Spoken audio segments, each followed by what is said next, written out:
दोस्तों, हम बचपन से पुनर्जन्म की कहानियाँ सुनते आ रहे हैं और हमें पुनर्जन्म की ये कहानियाँ काफी दिलचस्प भी लगती हैं। लेकिन हमने कहीं ना कहीं इन पर विश्वास नहीं किया कि क्या ये सच है। लेकिन आज हम आपको उन बच्चों के बारे में बताने जा रहे हैं जिन्होंने सच में इस धरती पर दूसरा जन्म लिया है और उन्होंने जो लोगों को अपनी कहानियाँ बताई वो एकदम सच है। तो आइए जानते हैं उन बच्चों की पुनर्जन्म की कहानियाँ।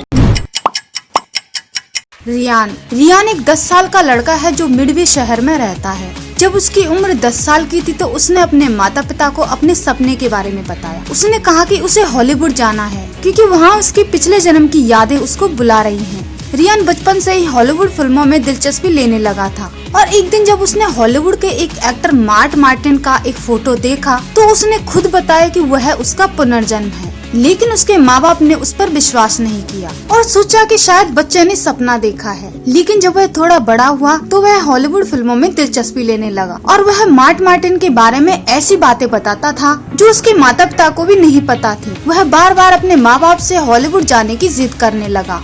बच्चा दिन रात अपने ख्यालों में खोया रहता था और अपने कमरे में बंद रहता था और मार्क मार्टिन के फोटोज और उसकी फैमिली के फोटोज देखा करता था। उसके माता पिता से ये नहीं देखा गया और वे उसे हॉलीवुड ले गए। रियान जब हॉलीवुड पहुंचा तो उसने मार्क मार्टिन की एक तस्वीर की तरफ इशारा किया जिसमें मार्क मार्टिन एक फिल्म की पोस्टर में थे। रियान ने मार्क मार्टिन के बारे में वो सब बातें बताई जो बातें मार्टिन और उसके परिवार को ही पता थी। जब उसके परिवार से ये सब बातें पूछी गई तो वो सच निकली और इस तरह रियान को मार्क मार्टिन का पुनर्जन्म मान लिया गया।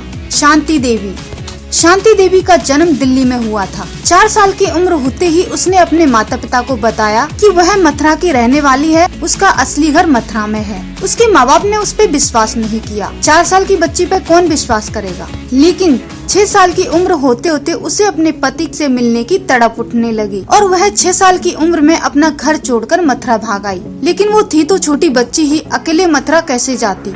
इसलिए थक हार कर वह शाम को अपने घर वापस लौट आई। दरअसल वह जिस स्कूल में जाती थी उस स्कूल में वह अपने टीचरों को अपने पति केदारनाथ के बारे में बताती थी। स्कूल के एक टीचर ने मथुरा में जाकर पता लगाया कि वहाँ कोई केदारनाथ नाम का दुकानदार है या नहीं। ताज्जुब की बात यह थी कि बच्ची ने जिस पते पर बताया था उसी नाम का एक दुकानदार वहाँ पर मौजूद था जो अपने बेटे के साथ अकेले जीवन जी रहा था क्योंकि उसकी पत्नी अपने बेटे को जन्म देते ही मर गई थी। उसकी पत्नी का नाम लोधा देवी था। जब केदारनाथ को उस टीचर से शांति देवी के बारे में पता चला तो वह तुरंत ही शांति के पास दिल्ली पहुंच गया। केदारनाथ को देखते ही शांति देवी ने उसको पहचान लिया और उसने वो सारी बातें बताई जो उसके और उसकी पत्नी के बीच हुई थी और वो सारी सच थी। तब जाके सबको यकीन हुआ कि शांति देवी ने लोधा देवी का जन्म ले लिया है। जेम्स 2 साल का बच्चा था जो अपने माता पिता के साथ रहता था। जब उसके माता पिता उसको गिफ्ट्स लाकर देते थे तो उन गिफ्ट्स को वो ड्रॉप टैंक कहता था जिस पर उसके माता पिता ने कभी ध्यान नहीं दिया। लेकिन जब बच्चा बार बार यही शब्द कहता था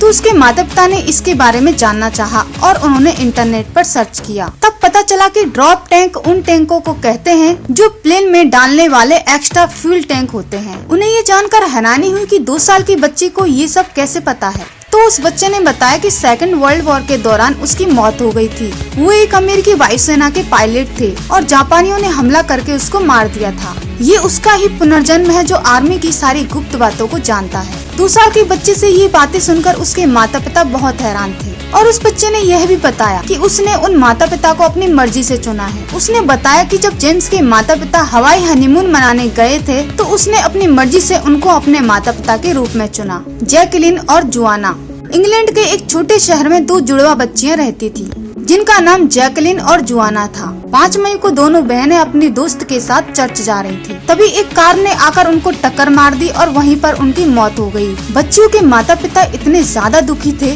कि उन्हें विश्वास ही नहीं हो रहा था। इसलिए उनके दिल से ये बात निकली कि अगले ही साल उनके पास 2 बच्चियां जुड़वा होंगी और वही बच्चियां होंगी। लेकिन लोगों ने इस पर विश्वास नहीं किया। लेकिन चमत्कारिक बात यह है कि 1 साल बाद उसकी पत्नी ने 2 जुड़वा बच्चियों को जन्म दिया। उन्होंने उन बच्चियों का नाम जिलियन और जेनिफर रखा। जेनिफर के माथे पर वही एक सफेद धारे वाला निशान था जो कि जैकलिन के माथे पर था। दोनों बच्चियों को एक साथ सपने आते थे कार की टक्कर से मरने के। जब दोनों बच्चियां बड़ी हुई तो उनके माता पिता ने दोनों बच्चियों की चीजों को नोटिस करना शुरू किया और उनको ये विश्वास हो गया कि यही वो दोनों बच्चियां हैं जो हमसे छीन ली गई थी और परमेश्वर ने वापस हमारे पास लौटा दिया है। लेकिन अचानक एक दिन सारी यादें दूर हो गयी। बच्चियाँ 5 साल की हो गयी और उनकी सारी पुरानी पुनर्जन्म की यादें धुंधली पड़ गई और वो वर्तमान में जीने लगी। तो दोस्तों, आपको ये पुनर्जन्म की कहानियाँ कैसी लगी? हमें विश्वास है कि आपको उन पर जरूर बिलीव हुआ होगा। क्या आपने कभी ऐसी घटना के बारे में सुना है? अगर हाँ तो हमें कमेंट्स में जरूर बताइए, हम उसको अपनी वीडियो में लेकर आएंगे। तो मिलते हैं अगली वीडियो में, तब तक के लिए